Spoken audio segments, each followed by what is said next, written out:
to keep me company. Seems nobody wants to hire a real private dick anymore, a professional like me. A guy who does the detective work nobody else wants to do. A guy who wears hats and walks around in a black and white world. I began contemplating a more profitable line of work, like politics. We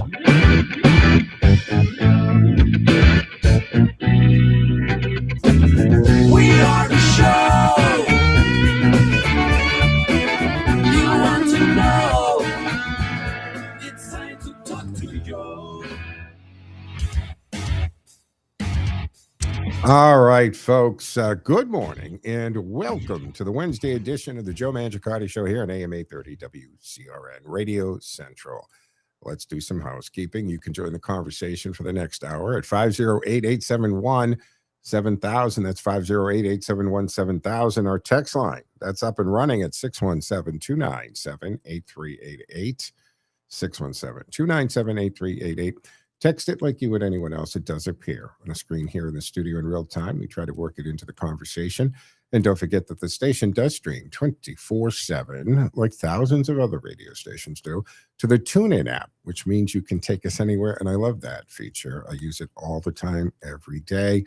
You can also tell Alexa to play WCRN, and she will do that with no questions asked. That's a great feature as well. Now, I do stream the show on multiple platforms, so you can always go to the station's Facebook page and YouTube channel, listen and watch there as I broadcast from the Cameo studios, meaning the Cameo cam is on. Ted A is behind the glass, flying the board back at HQ, and he'll get you set up and into the studio for two-way talk and conversation at 508-871-7000. Now, I'm also streaming it to my social media platform, so you can go to my X account, the show's Facebook page, Twitch TV, LinkedIn profile, and Rumble, TJM Show channel on Rumble. The show is turned into a podcast and distributed where you get your podcasts, like Google Play, Spotify, iHeartRadio, TuneIn, etc. All right, that takes care of some housekeeping. And let's move on to some of the stories today, because I got to tell you, yesterday, right? California, statewide primary election. Now, California uses this top two primary system, where the top two vote getters, regardless of the party affiliation, advance on to the November 3rd general election. Gavin Newsom is term limited, so this is an open seat. Now, around 60 or 63% coming into the studio today. You have Steve Hilton, the Republican, right? Former Trump advisor, former Fox host or contributor, leading with almost 28%. And Xavier Becerra, they're at 25 or 25.5%.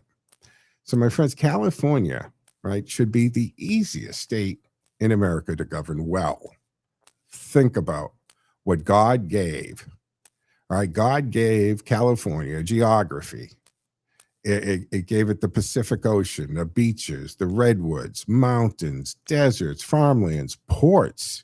Silicon Valley. It has Hollywood, right? Capital of entertainment. Has energy potential. They messed that up. They don't allow the drilling of pipelines. They're going to import it from other countries. Agriculture, tourism, technology, defense. It has higher education, right? Caltech, Berkeley, and population larger than many countries. California is not some backwater trying to figure out how to attract opportunity.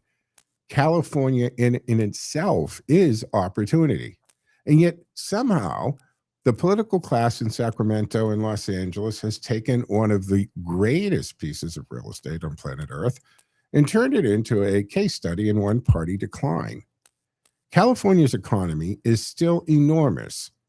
In 2025, California's GDP was about $4.3 trillion with the T, $4.3 trillion. That's roughly about 14% of the entire U.S. economy. And the state ranked as the fourth largest economy in the world when compared with nations. Now, I know Gavin Newsom, when he's asked about the sad state of California, he says, well, we got the fourth largest economy. Yeah, Gavin, it has nothing to do with you. It would exist as the fourth largest economy, whether you were there or not, whether you were born or not, whether you were governor. You have absolutely nothing to do with that. That's like taking credit for blue eyes.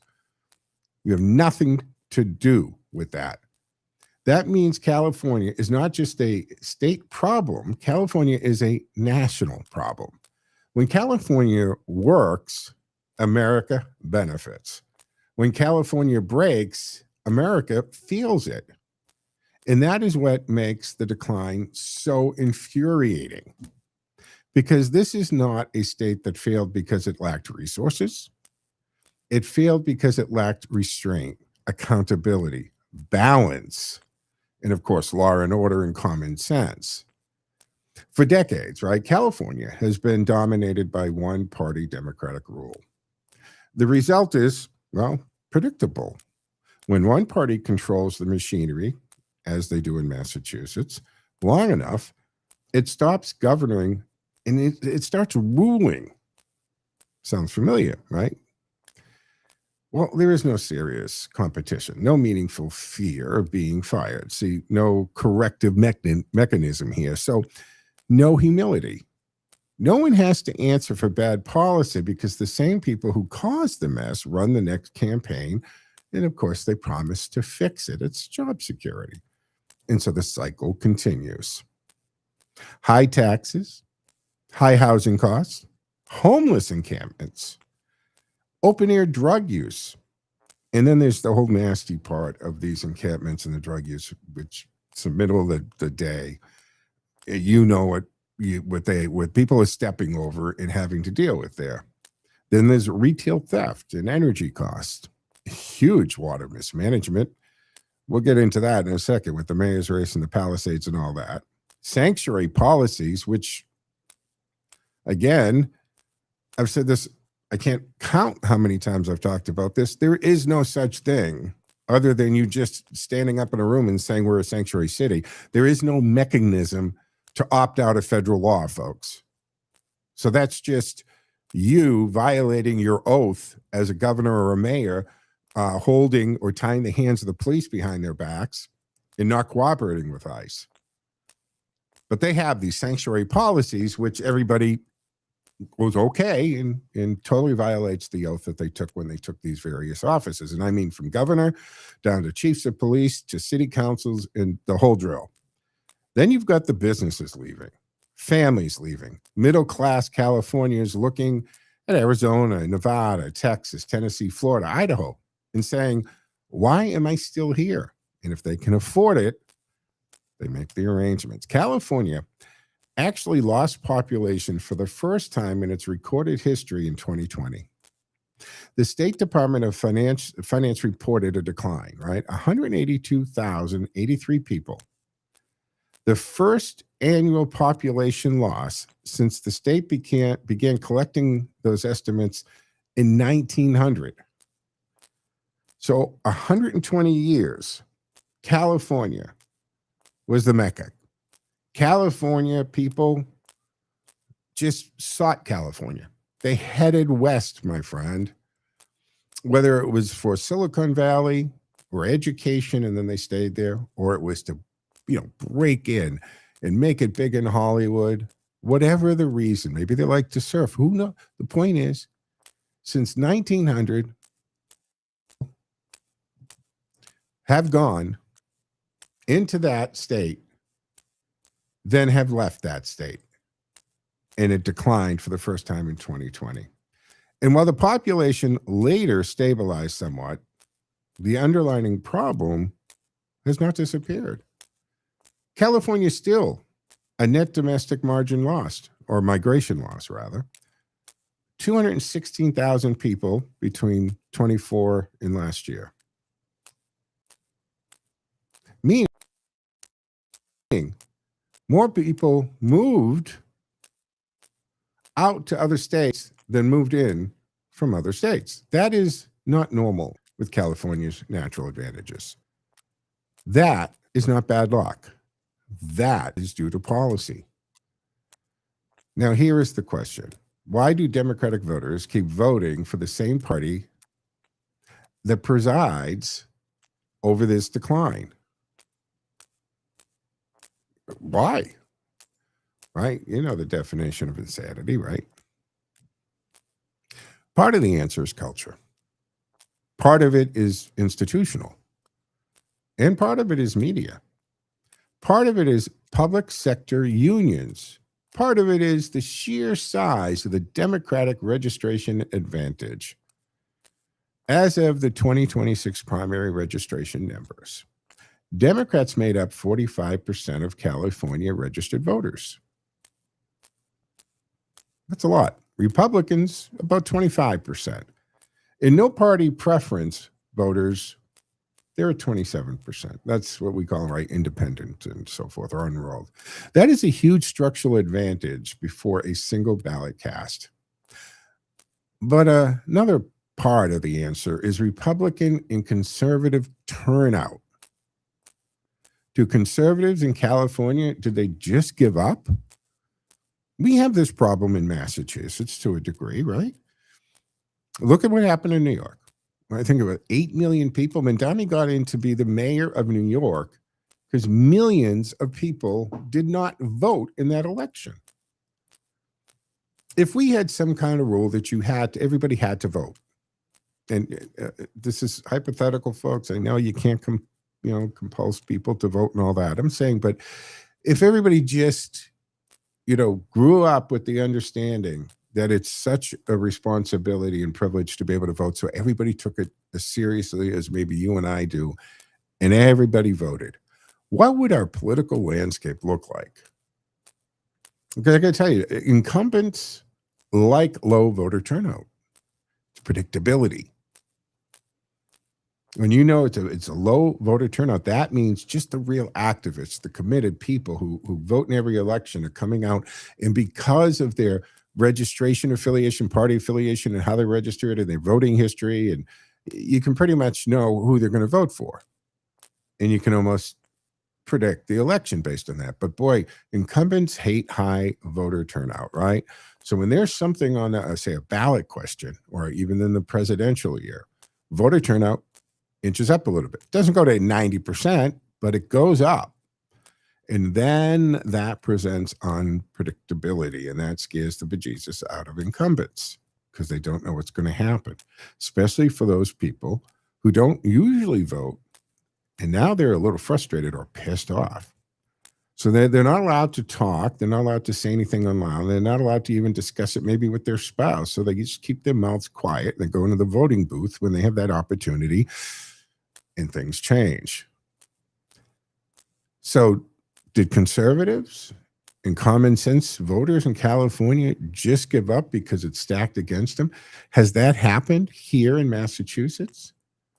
We don't have one Republican member of Congress in all of New England.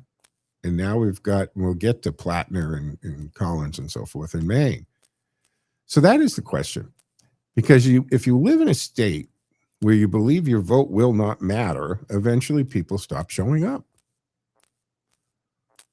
If it doesn't matter and you seriously believe that it doesn't matter, I'm not saying it's a huge inconvenience to vote, right? It's minutes. 5-10 minutes, each one of us can drive to our polling places. There's never a line where I vote. I walk in, check my name, go right to the booth or the curtain or whatever we want to call it, and I'm out in minutes. So did they just stop showing up because of that? They stopped volunteering. They stopped donating. They stopped running. That's the other thing. Candidates, very hard to come by on the right side.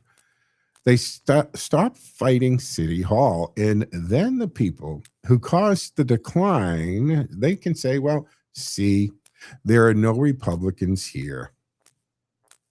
No, there are Republicans. There are conservatives. There are law and order Democrats. There are independents. There are parents and business owners, police officers and firefighters, taxpayers, homeowners, renters, immigrants who came here legally, and working people who know the state is going in the wrong direction. But political despair is real. The despair is exactly how one-party rule survives.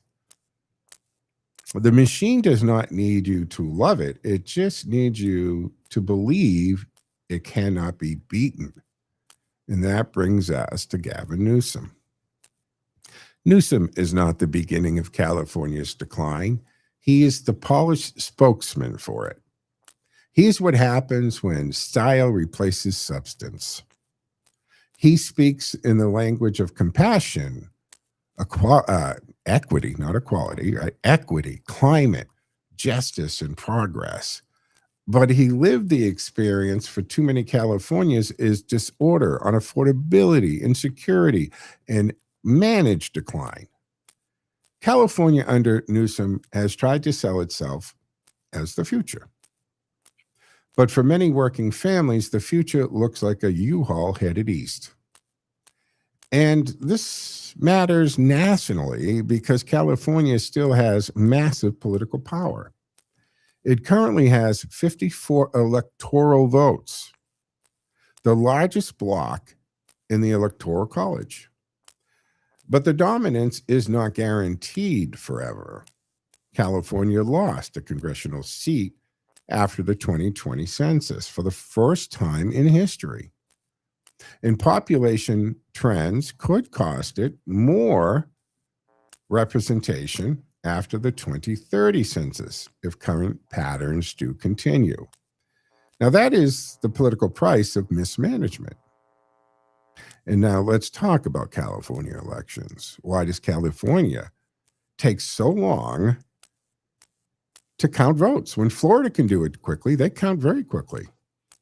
Now, that all stems from the hanging chads, right? All of that. California said, wow, we're the laughing stock of the entire country when it comes to elections. Let's fix that. And DeSantis has a lot to do with that too. Now, that question is not crazy, right? It's not extreme.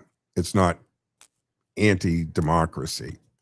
To ask why the largest state in the country, with Silicon Valley in its backyard, cannot count votes in a timely manner. California law gives county election officials a 30-day canvass period to count every valid ballot and conduct a required post-election audit. California also sends mail ballots broadly, just mass mail, right? Opposed to how things used to be done and they should be done. The only time they mail a ballot out is when you've initiated it.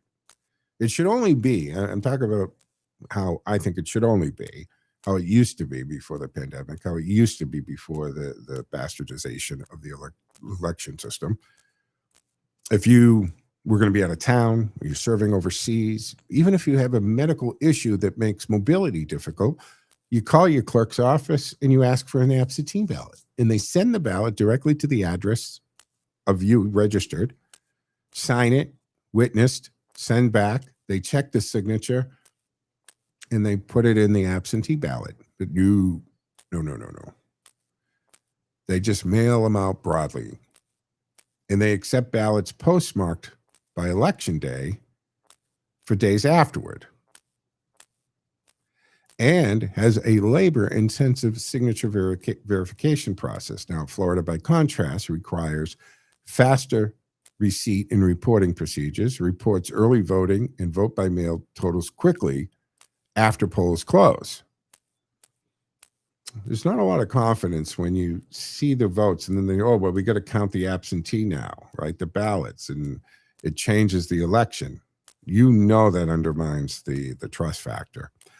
Florida's election reporting timeline requires preliminary election night returns, including early voting and already tabulated vote by mail ballots to be reported shortly after the polls close.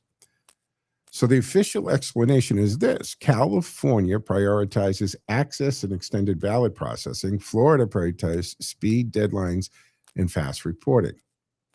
The AP described the difference this way. Florida reported more than 99% of the ballots within hours in 2020, while California took nearly a month to finish, largely because of different state laws and election administration choices, right? But here is where the public trust is going to break down. When people are told, don't ask questions, don't you ask more questions? When people see one state count quickly and another state takes weeks, they wonder why. When they watch leads change after Election Day, they also wonder what's happening. Pennsylvania 2020. When election officials say everything is secure, trust us, that's not enough. Anymore for sure, but was it ever? Trust is not demanded, it is earned. You can't say trust me. And anytime somebody says to you, trust me, don't you instinctively say, oh, this is all BS coming now, anything after that phrase. Now, do I have evidence that California is slowing the count so officials know how many ballots need to be stuffed? No, I'm not saying that outright. No, not at all. That should not be stated as fact without proof. But I will say this, slow counting creates suspicion. Long delays create room for doubt. A constitutional republic should want election results that are secure, transparent, audible, and fast enough that citizens are not left wondering what is happening behind the curtain. Florida proves it can be done better. California proves what happens when access is treated as the only value, and confidence becomes an afterthought. And that brings us to Los Angeles. The LA mayor race is becoming a national symbol, right? The Pratt's campaign ads have just lit up social media, has lit up the way elections are done. Trump changed it with social media. Pratt's changing it with AI. Mayor Karen Bass advanced to the runoff after failing to clear the majority threshold, 51%. So Spencer Pratt, yes, Spencer Pratt has emerged as a serious challenger. Bass, well, before coming into the studio this morning, Bass was roughly at 34.8%, Pratt at 30.4%. That's amazing. And Rahman is 22.3%. This is, again, the partial results, and they're coming in as I'm talking. Now, put aside celebrity for a moment. The real story is not Spencer Pratt's fame. The real story is not, or rather, the real story is that Los Angeles is so dissatisfied that an outsider campaign could break through against the incumbent mayor of one of America's most important cities. Why? Because LA residents have lived the consequences: homelessness, fires, public disorder, budget problems, crime concerns, and a sense that the city's leadership class is more concerned with ideology than competence. Reports on the race noted that Bass faced criticism over her handling of homelessness, city budget decisions, and her absence during the deadly 2025 fires. Now, while Pratt, he built his campaign around that frustration with leadership. That is what happens when voters stop asking who has the perfect resume and start asking who actually sees what I am living through. And that is how he started. He didn't start to run, by the way. He started by saying, look what's going on. There's got to be a better way to do this. He looked he started with proving all of the mismanagement and lies that they were putting out about the Palisades fire, where he and his wife lost everything they owned, where his parents' home also burned to the ground and lost everything there. His childhood there, their parents lost everything. So that is what happens when voters stop with the resume and ask, do you see what is going on? California is beautiful. California is powerful. California is important, but California is also a warning. It is a warning that no state is too rich to be mismanaged, no economy too large to be damaged, no city too glamorous to decay, no political machine is too entrenched to be questioned, and no citizen should ever be told to shut up, accept decline, and keep voting for the same people who made life worse. The question of California conservatives, Republicans, independents, common sense Democrats is simple. Are you done surrendering? Because one party rule only ends when voters decide they have had enough. California does not need to be abandoned. It needs to be contested. It needs law and order. It needs election confidence. It needs affordability. It needs energy realism.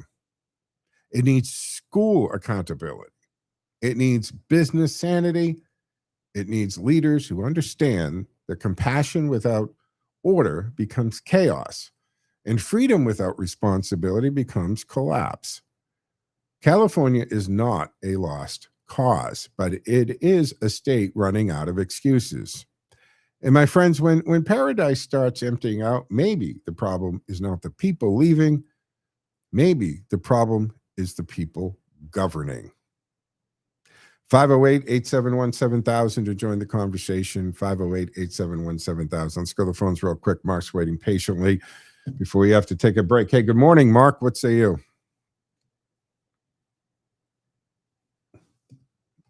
I didn't. Mark, all set? Oh, wait a minute. Try now? Oh, hello. Hey, gotcha. Sorry about that. Go ahead, Mark.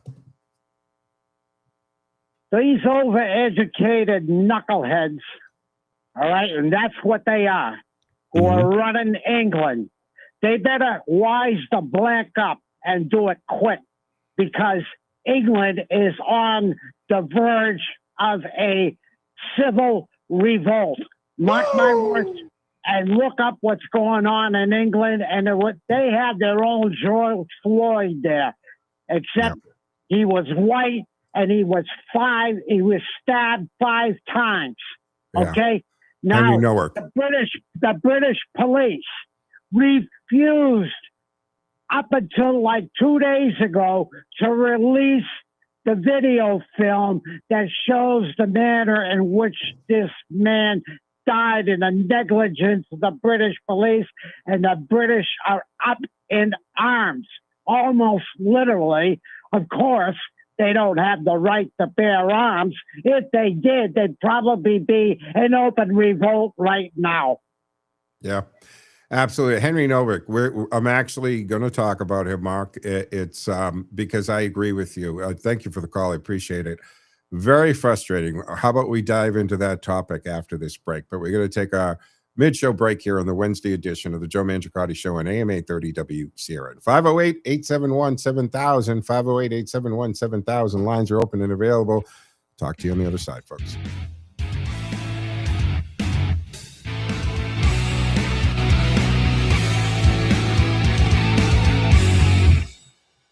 WCRN. Buy new furniture, design your new furniture. Visit O'Shea's Furniture in Sutton, and you will be able to work with the staff to design your furniture from the frame up to include the color and style of the furniture. O'Shea's works with Amish furniture makers, and they will build your furniture to your desire with quality craftsmanship and quality materials, and the price is competitive. Check them out online or stop into their showroom on 113 Singletary Ave, Sutton. You won't be sorry you did.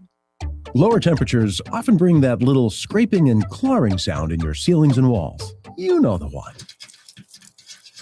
Time to call ProTech Pest Control, the pest extermination service of Worcester County. Fully licensed and insured to handle any job. With ProTech Pest Control, you're guaranteed a quick response with flexible appointments. Enjoy the benefits of living in a pest-free environment. Call 508-757-2409 or visit protechpestcontrol.com.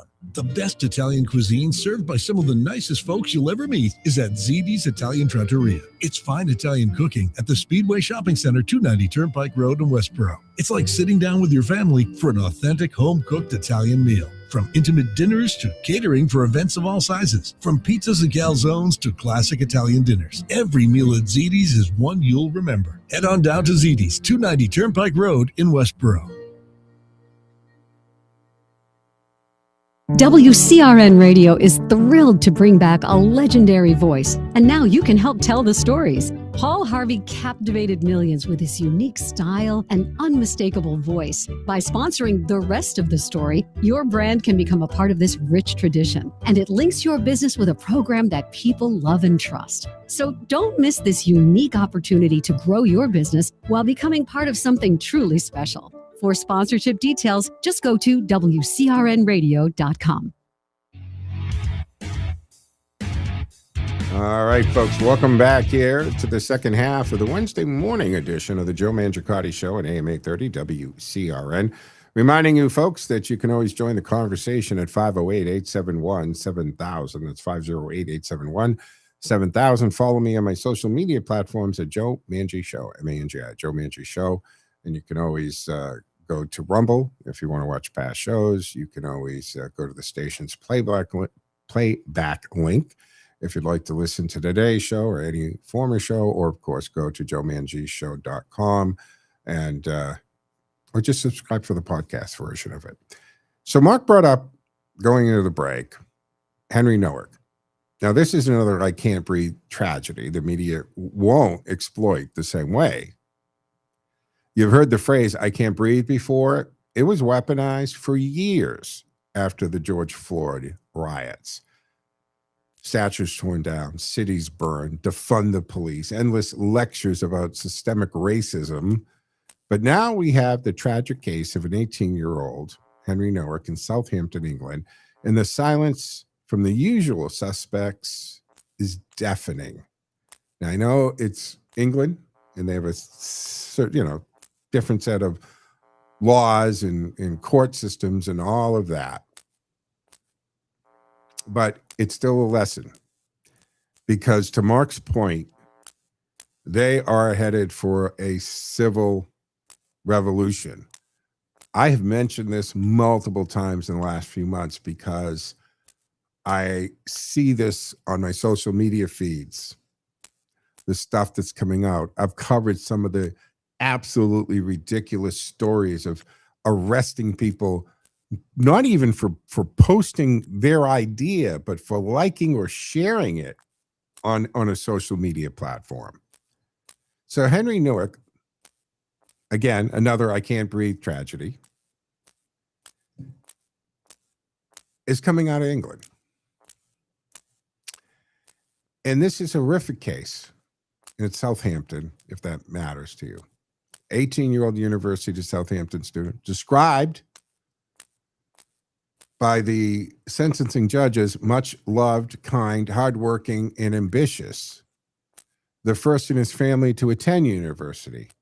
And back on December 3rd, he was walking back to his university accommodation when he crossed paths with Vikram Singh Digwa. And the judge found Henry was alone, unarmed, and not drunk. His blood alcohol level was below the legal driving limit. But Digwa was carrying a large dagger in addition to a smaller kirpan. Okay. Now, according to the story, the judge said Henry made a cheeky comment about asking whether Digger was a bad man, likely because he had seen the visible dagger.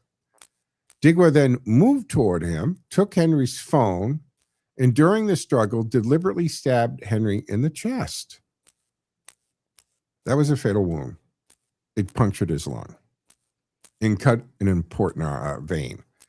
And the pathologist found more than 2 pints of blood in Henry's chest cavity. Digger also stabbed Henry in the upper leg and lower abdomen, groin area, and slashed his face. The judge found Henry was defenseless. Digger then filmed Henry trying to get away.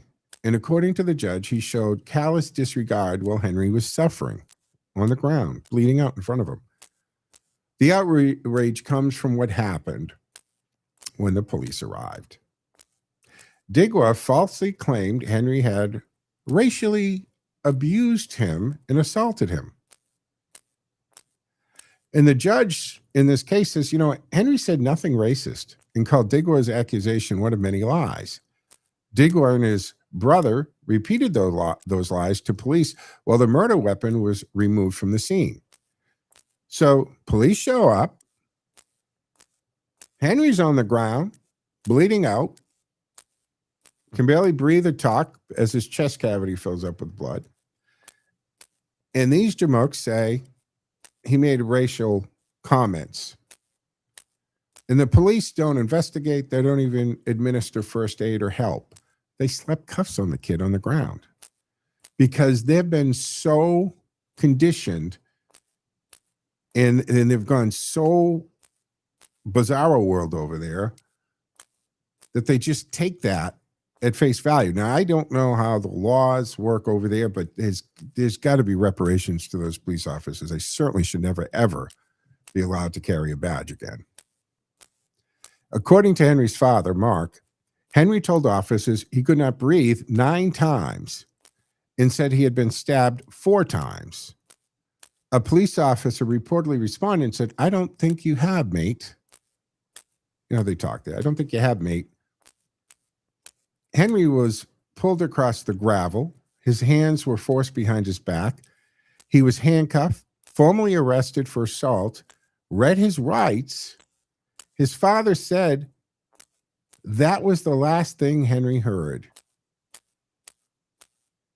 This has now been raised in the Parliament, UK Parliament, where officials acknowledged the public shock over the body cam footage and the need for full investigation. They tried to not do this at all, right? They tried to not release the body footage. Starmer hasn't commented till the last couple of days, and this happened back in beginning of December. Hampshire police and the crime commissioner, Donna Jones, said Henry was falsely accused of racially aggravated assault as he lay dying there. That officers did not believe him when he said he had been stabbed and could not breathe. I don't even know how to wrap my head around that. Are police officers in England blind? Can they not bend over? Can they not touch, feel, smell? I mean, how do you not check this person bleeding on the ground? And officers didn't believe him when he said this. And the police response raises serious questions about impartiality, right? Fairness, judgment. Where the hell is your judgment?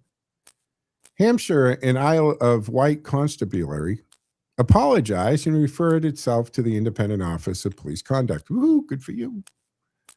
Digwa has been convicted of murder, sentenced to life with a minimum term of 21 years. So I guess life is just something you say. His mother was also convicted of assisting an offender after the murder weapon was taken away from the scene. Now, you know, we'd call that after the fact here, right? This story is not about blaming an entire faith, an entire ethnic group, or an entire community. Henry's family specifically warned against turning his murder into broader hatred. See, the blame for the murder belongs to Digwa, full stop. But the policing or the policy question is unavoidable here, right? A dying young man said, "I can't breathe." He said, "I've been stabbed." He said it again and again.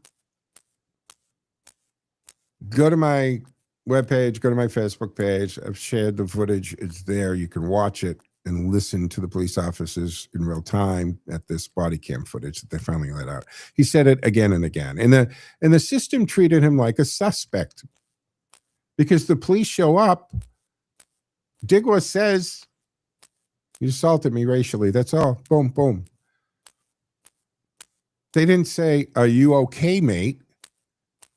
Does anything hurt? Are you bleeding? Why are you gasping for air and wriggling on the floor? Could you tell me why?" No, they didn't do that. They turned him over and put cuffs on him and dragged him. That is the story. That is what happens when police and institutions and public officials become more afraid of being accused of bias than failing to see the truth right in front of them. The accusation of racism became louder than the dying victim did. The narrative overtook the evidence. The officers had a man on the ground saying he had been stabbed and could not breathe, and yet they believed the man standing nearby, right there, the killer, who had every reason in the world to lie. So Henry Nowak, 18 years old, a university student, first in his family to go to university, walking back to the dorms. They say accommodations over there. College kid going back to the dorms, alone, unarmed, whole life ahead of him. And he crosses paths with Vikram Digwa. It doesn't matter what religion Digwa is. It doesn't matter. It matters how the police handled it. And then the aftermath and the way the media gave this story a good leaving alone until the body footage came out and things started to get tough over there for them. Thank you, Mark, for that call. But yeah, tended again getting on this. But I got to talk about our neighbors to the north, Maine, who used to be part of Massachusetts, right? I don't know, everybody knows that. Maine was Massachusetts. It broke off, became its own state. But my friends here, politics tells you a lot about a party's priorities.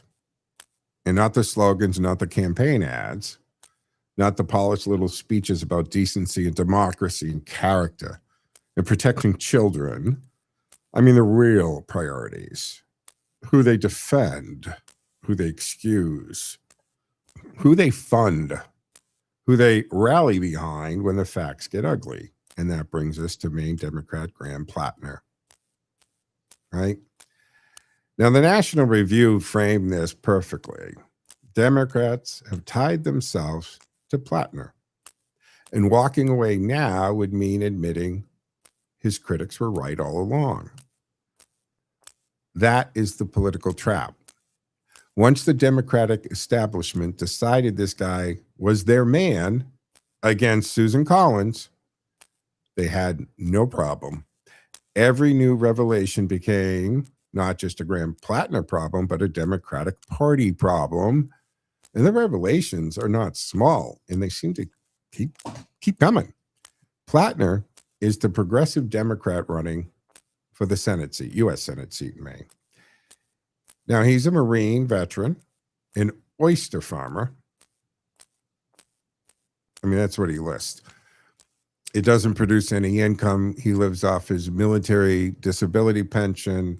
Mom and dad gave him and the wife the money for the house, and the mother gave him the money for this oyster farm that it's a hobby, not even a business. And he's he grew up living in a privileged life, but so oyster farm is probably a stretch. And the kind of candidate the left loves to package as authentic. Bernie Sanders backed him. Elizabeth Warren backed him. Chuck Schumer met with him and publicly said, hey, we're going to beat Susan Collins and take back the Senate. So Chuck is a schmuck. We know this. But they're more important with that Senate seat and power than the character of Platner. That's what's important right here. And this guy has been packaged. This is not a grassroots candidate. So let's stop it here. The Democratic Party that lectures America about standards, tone, decency, and of course, character, and protecting vulnerable people is now standing behind a candidate facing a mountain of controversy. Now we've got this Platner sent sexually explicit text to women outside of his marriage. And there are the resurfaced old Reddit posts where he called himself a communist. His words. Wasn't someone calling him that on Reddit. He said, I am a communist in his Reddit post. He attacked rural white Americans. He used slurs, insulted the police, wants to defund them. do away with Homeland Security, and made grotesque comments about sexual assault victims. And of course, now, folks, then there's the tattoo, a skull and crossbone designed resembling the Nazi Tattenkopf. Now, he covered that up when it became a political liability because he loves to take his shirt off. I mean, if you had a Nazi tattoo, wouldn't you keep your shirt on in public at all times? Wouldn't you not post to social media with your shirt off? That's all on him. And now, according to the Maine Wire, a parental rights group in Maine is doubling down on its demand that Platner be barred from school property after new controversy over sexually suggestive kick account. According to the Maine Wire, Platner's Rights in Education Maine wants schools and public officials to prohibit Platner from holding campaign rallies or political events on school property. Yeah, this guy is such a scary creep that the parents' organizations don't want him anywhere near the schools, i.e. their children. In this whole sexting thing, the wife gave that up. Back in the beginning, because look, when you run for office, happened to me when I ran for state senate, the party sits you down and they say, okay, what do we need to know? Is there anything that's going to come up? What are your skeletons? Have you paid your taxes? Have you had a restraining order? Any kind of domestic call? Do you have a vindictive ex somewhere? They ask you all these. And the wife said, well, there's my husband. I busted him doing all this sexting. Yeah, thanks, honey. You don't have to be a political or a politician's wife or husband, spouse to know that in this world, even if you think that might be the smartest thing to do, that's not going to make its way out there. It's going to get leaked. It's going to make its way into the media at some point here. So let's be careful and precise. The Maine Wire notes there is currently no indication that Platner used the app to contact minors, and that matters immensely. We do not convict people on things without evidence. That is not how conservatives operate. We believe in facts, due process, and truth. But parents do not need a criminal conviction to say, hey, we do not want this kind of controversy brought into our schools. That's the point. Schools are not campaign playgrounds. They are not political stages for scandal-plagued candidates, right? They are not props for politicians trying to lauder their reputation through photo ops with children. Parents have every right to ask, why should a candidate with this much baggage be holding events on school property? And notice the double standard. If this was a Republican candidate, if a Republican had a Nazi-style tattoo controversy, sexually explicit messages, that's almost a requirement for Congress today, right? Crude internet posts, public sexual behavior allegations, anti-police comments, and parental rights group asked that he be kept away from the schools, do you think Democrats would say, let's focus on the issues? Of course not. They would call him disqualified. They would call him dangerous. They would demand every Republican announce him by lunchtime. They would make it a national purity test. But because Platner is useful to them, we usually call them useful idiots, because he may help them defeat Susan Collins and possibly take back the Senate, suddenly the party of moral superiority becomes the party of political convenience. Even Cory Booker admitted he has concerns. Cory Booker, guys. And he said Platner has questions to answer. But what did Booker immediately pivot to? Winning Congress, taking power, beating Republicans. That tells you everything. This is not about morality. It is about the math. Democrats see Maine as a pickup opportunity. Susan Collins is the Republican they want to knock off. Republicans currently hold a 53-47 Senate majority, and Democrats need net gains. To take control, So the calculation becomes simple. If Platner can win, we'll tolerate almost anything. Almost anything. So this, where's it going to go? I mean, they can't, you know, in the primary, the other one wanted to remind everybody that she was still on the ballot. So this segment isn't about what the Democratic Party is willing to ignore when power's on the line. They call parents extremists for wanting transparency in school. They call conservatives threats to democracy for asking basic questions. They call law enforcement racist when police enforce the law. They lecture the country about decency. Enough, my friends. This is not principle. This is hypocrisy with a campaign budget. 508-871-7000. Let's go to phones. Ken is waiting patiently. Hey, Ken, what say you? Hello, Joe. I could easily speak on the three issues that brought up today, but you got a local fire in Worcester County. Rutland, 4th of July. Have you heard about that one? No. Oh, No. they're canceling it. Rutland's canceling the 4th of July celebration? Yeah. They typically have 3 days of festivities, and it's all again flushed down the toilet. Why? What's the reasoning? Oh, they don't have money. Okay. They're demanding the 2.5 be overridden, and this is the penalty that we patriots have to pay. Ah, okay. There you go. All right. You don't override and give us more money that we can mismanage, so we'll take your toys away.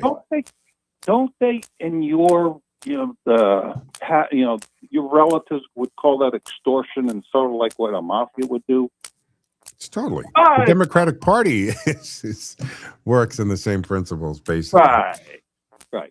They're way worse than the old mafia. At least the old mafia had a code. Yeah. Crazy.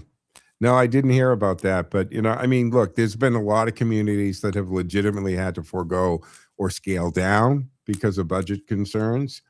But this, and I don't know the background to this story, Ken, but it sounds like it's a straight up, Joe, you know, taking the Xbox away from your kids because they didn't behave right. Joe, they're firing policemen on July 1st. So they say, oh, we don't have the staff July 4th. Oh, what a coincidence. Unbelievable. I'm not real familiar with Rutland. Is it, again, is it, I know that usually the town councils aren't party affiliated, but, and this is why, folks, right? Ken, we've said it on this show a million times, pay attention to local small races from dog catcher up, because that's the farm team.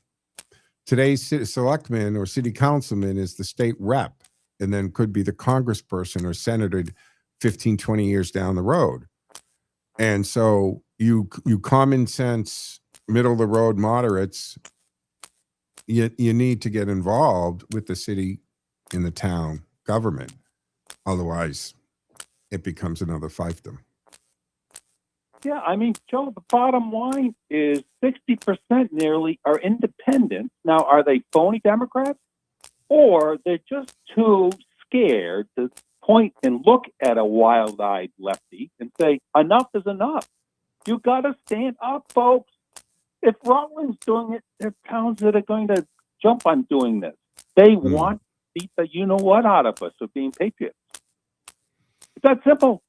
We have our own Civil War. And I know the Revolutionary War was 250 years ago, and people who live in Massachusetts despise our patriots of that era.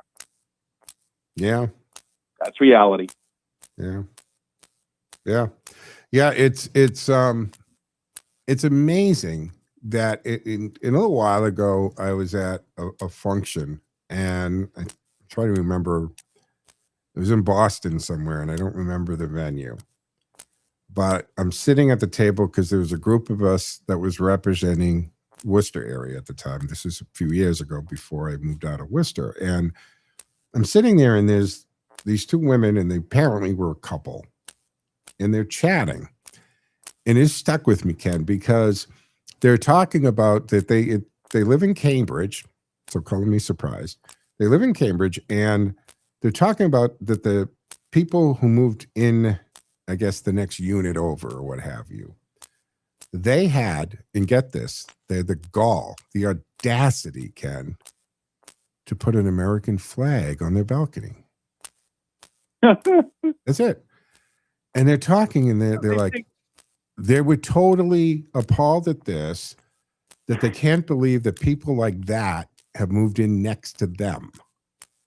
Now, they were talking like you and I would talk about it if our neighbor put up the Nazi flag, right, or the Third Reich or something. They were so offended by an American flag. And they made the point that, you know, in their conversation, because I started to get involved in the conversation, and one of my friends with me from the Worcester area there, he's Tabby saying, don't, you know. So they said that they, because I said, what do you have on your balcony? And they told me a pride flag. So I'm assuming they're a couple. But they were so, I couldn't believe that they thought that the American flag, and that they expected, I don't know what they expected was going to happen from these people. But that you see it. You see it at the universities, in the blue cities. They target vehicles if they have any kind of patriotic bumper sticker or flags on them. Exactly. It all started with academia, Joe. Mm-hmm. True. We have to go to the source and root them out. You've been following this Hampton, England story with this Henry Nowak? Yeah, I just picked it up today. Yeah. Go look at the body footage. It's absolutely disgusting. But, Joe, you're wondering how in the world the police could have done what one person or whatever. They're trained to do that by the politicians. They're told you have to. Yeah, exactly. That's what I'm saying. They've been so conditioned that, and they're so afraid. The police officer, Ken, or constables there, as they call them, are so afraid that they'll be accused of not honoring or protecting somebody's ethnicity or race, or that they're bigoted, that they let an 18-year-old bleed out in front of them while they snap cuffs on them. It's crazy. Against the clock, final thought, Ken? We have to stand up, and we have to stand up now. Yeah. Yeah. Because if we don't be careful, that's what's coming here. I mean, we saw that coming, and during the Biden administration, we were headed where England is now. And thank goodness we put some brakes on with Donald Trump. Thank you, Ken. Appreciate the call. Folks, it's going to wrap up the Wednesday morning edition of the Joe Mangiacotti Show here on AM 830 WCRN. Have a fantastic day. Back Sunday morning, 9 a.m. Join me there. Follow me at Joe Mangie Show on my social media platforms. Joe out, guys.